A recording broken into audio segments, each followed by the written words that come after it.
교회와 정치는 어떤 관계가 있는가? 우리가 아무리 상관이 없다고 주장을 해도 상관이 있을 수밖에 없는 구조입니다. 우리가 아무리 죄와 상관없이 살고 싶어도 죄가 끊임없이 우리를 공격하고, 우리가 세상과 상관없이 산다고 치지만은 태어나는 순간부터 세상과 호흡하며 살아갈 수밖에 없듯이 정치라고 하는 것은 우리의 관심 유무를 떠나서 우리의 삶이라고밖에 볼 수 없습니다. 그런데 우리 한국교회는 특히나 정치와 종교를 분리하는 것이 신령하고 수준 있는, 그리고 정상적인 그리스도인 줄 알고 그렇게 믿어온 사람들이 많습니다. 저 역시도 교회에 나가는 순간부터 은연중에 그런 것들은 세상의 이야기고 성숙하지 못한 수준 낮은 사람들의 말이라는 것처럼 암암리에 그렇게 주입되고 배워왔던 것 같습니다.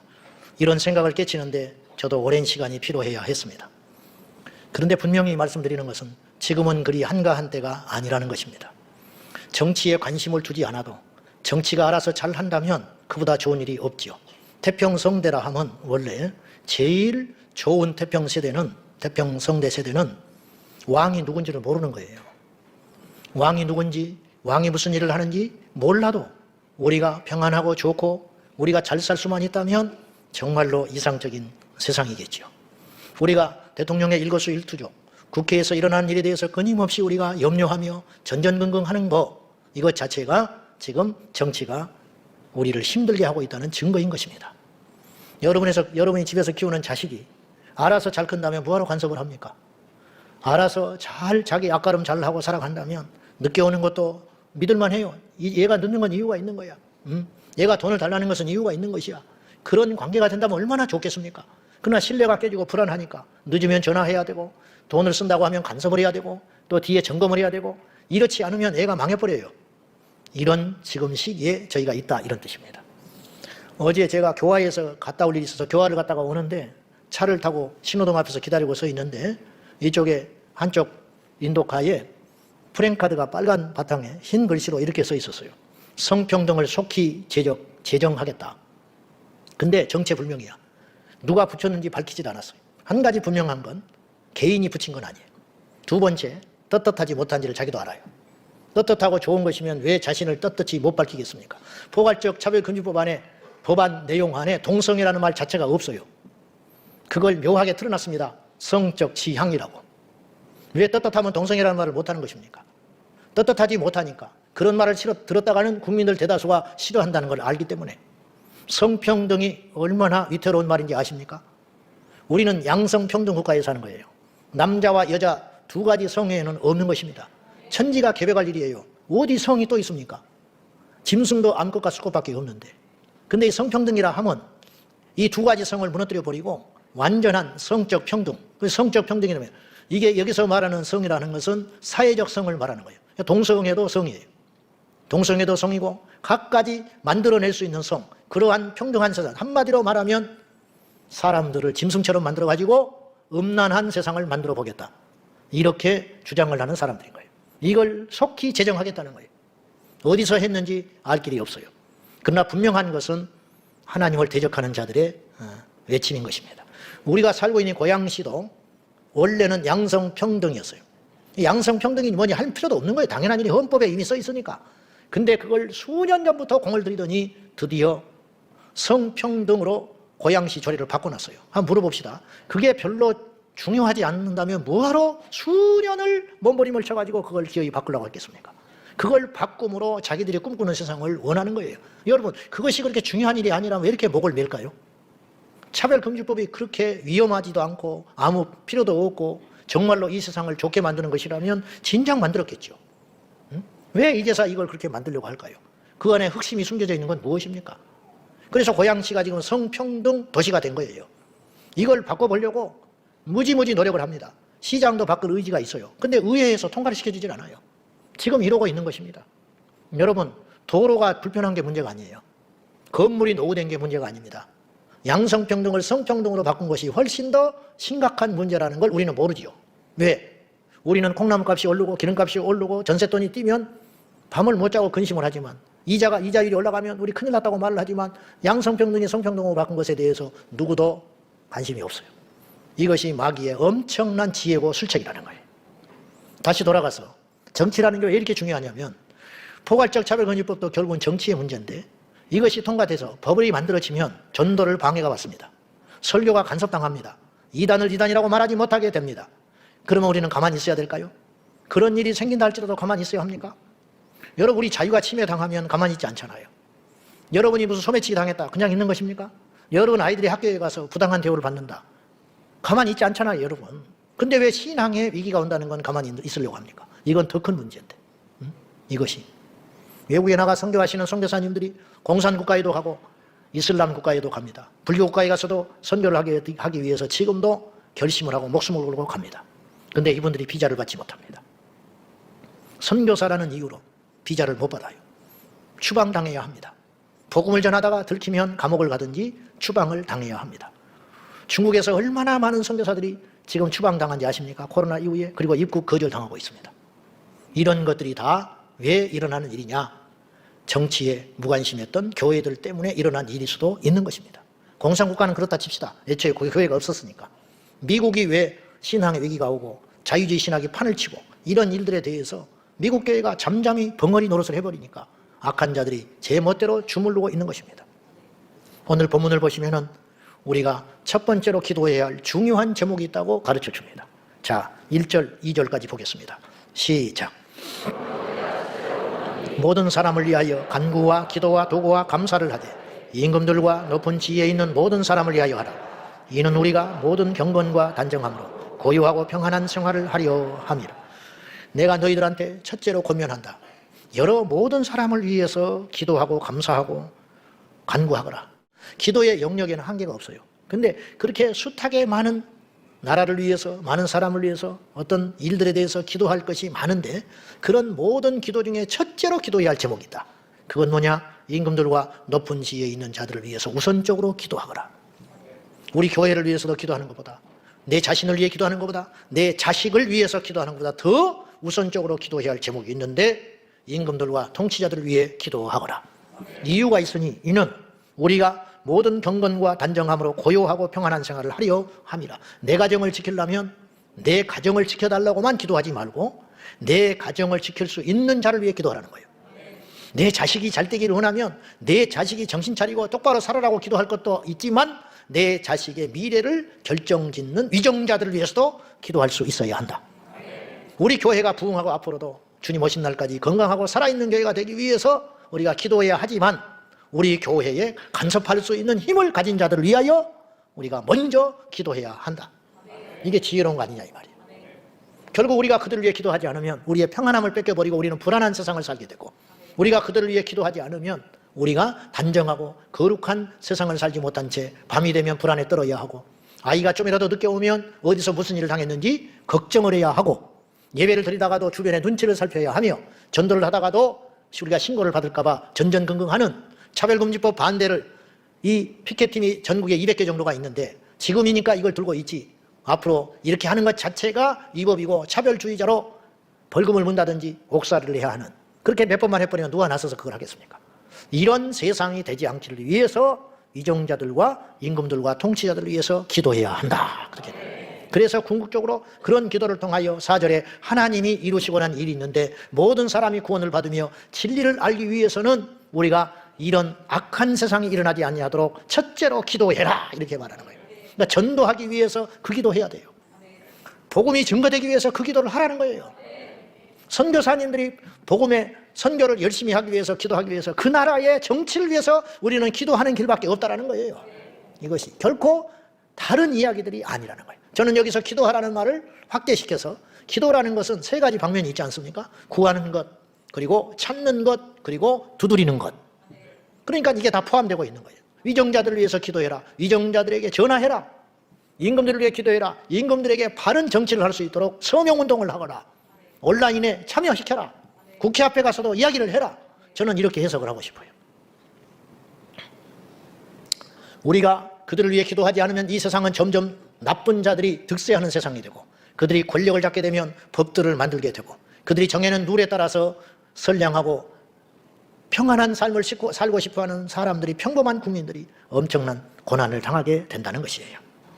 세상은 더 이상 거룩해지지 않으며 궁극적으로 하나님을 모르게 되고 구원을 받지 못하며 진리를 들을 수 없는 세상이 된다는 것이죠. 지금은 찾아서 들을 수 있는 세상이에요. 내가 원하면. 그래서 우리 교회 새신자들이 오는데 우리 교회를 미리 알아보고 왔다. 근데 이것 자체가 원천으로 봉쇄되면 어떻게 할 것입니까? 애초에 한국교회 부흥의 시작은 북한에서 시작되었습니다. 1938년을 기준으로 그 당시 한국 조선 땅에 기독교인들이 60만 명이 있었어요. 그 60만 명 중에 75%가 북녘 땅에 살고 있었습니다. 그러나 현재 지금 북한은 어떻습니까? 단 한 명의 정상적인 그리스도인이 없을 정도입니다. 지금 그 대신 북한에는 약 7만 명의 기독교인들이 정치범 수용소에서 수감되어 모진 시간을 지내고 있는 것으로 파악되고 있습니다. 선교사님 4분이 지금도 북녘 땅에 10년 전부터 억류돼가지고 생사를 모르는 상태에 있습니다. 그러는 사이에 남한은 70여 년 사이에 기독교인이 100배 늘었습니다. 인구 대비 선교사 파송 1위 국가가 우리 자랑스러운 대한민국이 되었습니다. 북한은 21년째 최악의 기독교 박해 국가로 등재되어 있습니다. 어느 불교 국가, 어느 힌두교 국가, 어느 회교 국가보다 회교 국가도 성경책이 집에 있을 수 있어요. 외국인들은 회교 국가도 보이지 않게 예배드릴 수 있어요. 회교 국가도 선교사가 있습니다. 북녘 땅에는 선교사가 있을 수 없는 나라가 됐습니다. 무엇 때문에 그랬습니까? 백두산이 폭발해가지고 북한이 하루아침에 아수라장이 됐습니까? 아니면 북녘 땅에만 대기근과 지진이 일어나가지고 갑자기 경제가 폭락돼가지고 저 북녘 땅의 교회가 사라지게 되었습니까? 이유는 단 하나예요. 저 북녘 땅에는 공산주의 정부가 들어섰고 남한에는 자유민주주의 정부가 들어섰다는 거, 그 하나 차이 때문에 지금 70년이 흐른 후에 남과 북은 이런 길을 걷고 있는 것입니다. 이래도 정치에 대해서 간섭하지 않겠습니까? 이래도 정치가 중요하지 않다고 한가로운 소리 할 때인 것입니까? 이래도 내가 살기 힘든데 왜 이런 소리를 교회에서 하느냐고 말을 해야 되겠습니까? 살기 힘드니까 들으라 이 말이에요. 우리 아이들을 지키기 위해서 들으라 이 말이에요. 여러분이 제대로 예수 믿기 위해서 이 말에 귀를 기울여 달라 이 말이에요. 이번 4월 10일 총선은 향후 4년뿐 아니라 지금까지 모든 선거가 중요했어요. 사실은 어떤 대통령이 만들어지느냐, 어떤 정부, 어떤 정당 세력이 정권을 잡느냐에 따라서 완전히 우리도 모른 채 세상이 이러쿵저러쿵 달라져 왔어요. 이번 4월 10일 총선은 앞으로의 미래를 결정하는 아주 중요한 분기점이 될 것 같은 생각이 계속 듭니다. 그리고 4년 후에 또다시 총선, 그리고 또 그 안에 대통령 선거를 한다면 그 선거들마다 앞으로 살기가 점점 힘들어지고 각박해지고 세상이 첨예하게 대립해져가는 세상을 살기 때문에 점점점 정치의 중요성, 그로 인한 선거의 중요성, 이건 너무너무 중요한 세상이 될 것이에요. 그래서 갈수록 선거가 중요해지고 있고 그만큼 국민들도 위기의식을 느끼고 있어요. 그래가지고 점점점 투표율이 높아지고 있습니다. 지금 이번 사전투표율은 31.3%라고 하는 가장 많은 투표율이 기록이 됐어요. 역대 투표율을 살펴보면 2008년에 있었던 제18대 총선에는 46%만 투표에 참가했어요. 50%도 안 했어요. 제19대 때 2012년 때는 54.2%가 투표에 참석했습니다. 20대인 2016년에는 58%로 늘어났습니다. 급기야 21대였던 지금부터 4년 전 2020년에는 66.2%가 투표에 참석을 했습니다. 올해는 제 생각에 70%가 훨씬 넘을 것 같아요. 그건 무엇이냐? 전부 다 위기의식을 느끼고 있는 거예요. 이대로 가다가는 큰일 나겠다. 큰일 났다. 근데 이제 문제는 이것에 있죠. 위기를 느끼는 이유가 다르다는 거예요. 어떤 사람은 먹고 살기 힘들어서, 어떤 사람은 우리 자녀들의 미래가 걱정이 되어서, 어떤 사람들은 독재 정권을 막기 위해서 등등의 여러 가지 명분과 목적이 있을 겁니다. 갈수록 정치인들의 윤리 도덕 수준이 땅에 떨어지고 있습니다. 우리가 알다시피 오래전에 대통령 후보에 나섰던 분이 자기 자식의 병역 비리가 불거졌어요. 그것 때문에 낙마했습니다. 잘했다는 뜻이 아니라 분명히 잘못했는데 지금은 그 정도는 넘어갈 수 있었을지도 몰라요. 그만큼 지금 국민들의 도덕적 수준이 점점점 땅에 떨어지고 있습니다. 우리나라 지역구 254명의 국회의원을 뽑습니다. 254명. 그리고 나머지 46명은 비례대표로 뽑습니다. 그중에 후보자가 이번에 699명이 나왔습니다. 경쟁률은 2.75대 1입니다. 그중에 전과자가 239명입니다. 34%에 이릅니다. 우리 지금 여기 모여 예배하는 여러분 중에 34%가 전과자라면 그 교회가 제대로 된 교회입니까? 미친 교회지요? 리더나 정치 지도자는 일반 국민들보다는 나아야 할 거 아니에요. 근데 34%가 전과자예요. 물론 그 전과에는 억울한 점도 있을지 모르고 기타 작은 잡범도 있을지 모르나 한 가지 분명한 것은 34%가 범죄자다. 전과자였다는 거예요. 그중에 민주당이 92명입니다. 국힘당은 55명입니다. 개혁, 신당, 개혁하겠다는 사람들이 17명이 범죄자였습니다. 새로운 미래, 어두운 미래를 만들려고 하는지 13명이나 됐습니다. 녹색 정의당 8명이 전과 기록이 있었습니다. 이런 상황이니 부끄러움도 없습니다. 나만 그러냐 말이지. 너도 그렇지. 음주운전 같은 것은 양호한 것이 돼버리고 말았습니다. 이 중에 전과 11범도 있습니다. 세금 체납자는 82명에 달했습니다. 이제서 세금 내느라고 난리예요. 부랴부랴. 이쯤 되니 누구를 뽑아도 마찬가지다. 선거를 투표하는 것을 포기하는 사람이 있을까 두렵습니다. 기권하는 사람은 정당하게 주어진 정치 참여의 권리를 스스로 포기하는 바보와 같습니다. 여러분 한 표가 세상을 바꿀 수 있습니다. 제가 선거 캠페인하는 게 아니고 작년에 우리 노예에서요 임원 선거를 하거든요. 근데 장로님 한 분이 2명이 나왔는데 1명을 뽑아야 되는 거 우리가 선거 투표했어요. 노예 역사상 최초로 노예 회원들이 한 5, 600명 넘는다니까 한 표로 달라졌어요. 한 표 차로 이겼어요. 그러니까 재검표했어요. 근데 역시 한 표였어요. 그러니까 이쪽에 찍었던 한 분이 이쪽만 왔으면 달라져 버리는 거야. 우리가 지난 선거들을 보면 뭐 300표 때문에 떨어졌니 이렇잖아요. 여러분이 제대로 된 사람을 뽑으면 국회의원 몇 명을 바꿀 수 있다는 거예요. 무섭지 않습니까? 소름이 끼치지 않습니까? 그런데 투표를 안 한다고요? 이번에 지방에 갔더니 어떤 성도님이 저한테 한숨을 지면서 탄식을 했어요. 자기 교회 목사님과 부목사님들이 이번 주간에 전부 외국에 선교 여행 간답니다. 그래서 투표 안 하시고 가냐고 그랬더니 아무 소리 안 하더랍니다. 그러니까 기독교를 우습게 아는 것입니다. 정치인들은 교회의 소리를 귀담아 듣지 않습니다. 왜냐? 하나님 편에서 지금까지 우리가 투표를 한 게 아니고 교인이라 할지라도 여당과 야당, 진보와 보수, 지역에 따라서 다 투표를 해버리기 때문에 기독교인들을 더 이상 무서워하지 않는 이런 취급을 받고 있는 것이에요. 자존심 안 상하세요? 우리가 이런 취급을 받아야 되겠습니까? 한국교회가 500만 명이 넘는다는데 우리가 이 정책을 이야기할 때 한 사람도 귀담아 듣냐 이 말이에요. 차별금지법 안 된다고 아무리 떠들어도 저들이 무엇을 믿고 저렇게 밀어붙이는 것이 있겠어요. 정치인들처럼 시세에 빠르고 여론에 빠르고 눈치 빠른 사람들이 없어요. 근데 왜 이걸 밀어붙일까요? 밀어붙여도 자기들한테 손해가 안 될 걸 알기 때문에 밀어붙이고 있는 거예요. 밀어붙이는 사람들이 우리의 힘으로 반드시 결과에 나쁜 결과가 맺어지게 된다면 그들이 함부로 떠들 수 있겠습니까? 이 법을 만들 수가 있겠어요? 못 만들죠. 불교를 예를 들어볼까요? 문화재법 못 바꿉니다. 입장료 얼마나 많은 수입이 들어가는지 아십니까?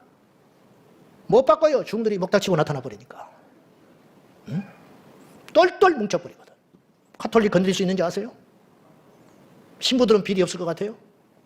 신부들은 성추문 없을 것 같습니까? 개신교는 동네 북이 됐습니다. 숫자가 제일 많이 모인 뭐예요? 이제 추락해요. 이런 세상을 우리가 막아야 한다는 거예요. 우리 자녀들은 어디서 예배 드립니까? 우리 자녀들은 어디 가서 성경 공부합니까? 어디서 진리를 듣냐 이 말이에요. 하나님의 뜻은 모든 사람이 구원을 받으며 진리를 아는 것이 당신의 소원인데 이걸 못하게 만드는 세상이 되면 어떻게 하겠냐는 거죠. 우리가 그래놓고도 하나님 앞에 가서 무슨 말을 하려고 합니까?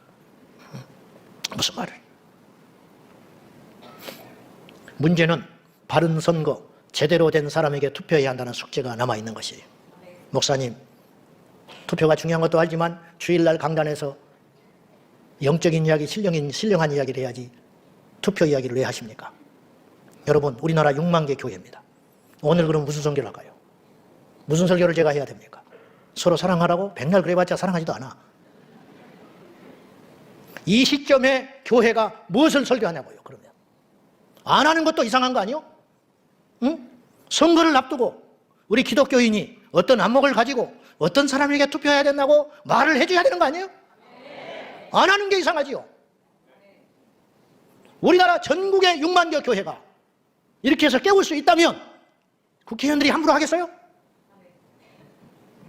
성도의 수준이 못 받쳐주니까 들을 만한 준비가 안 돼 있기 때문에 외치지를 못하는 것이고 설교자도 그 수준이 안 되니까 듣고 싶어도 말을 못하는 이런 악순환이 계속 반복돼 가는 거예요. 점점 추락해 가는 거죠. 짓밟히고 있는 거죠. 바보 취급 당하는 것이죠. 여러분, 우리가 낮은 자리에 가서 섬기는 것과 우리가 짓밟히는 건 다른 문제예요. 이해되십니까? 무슨 말이지?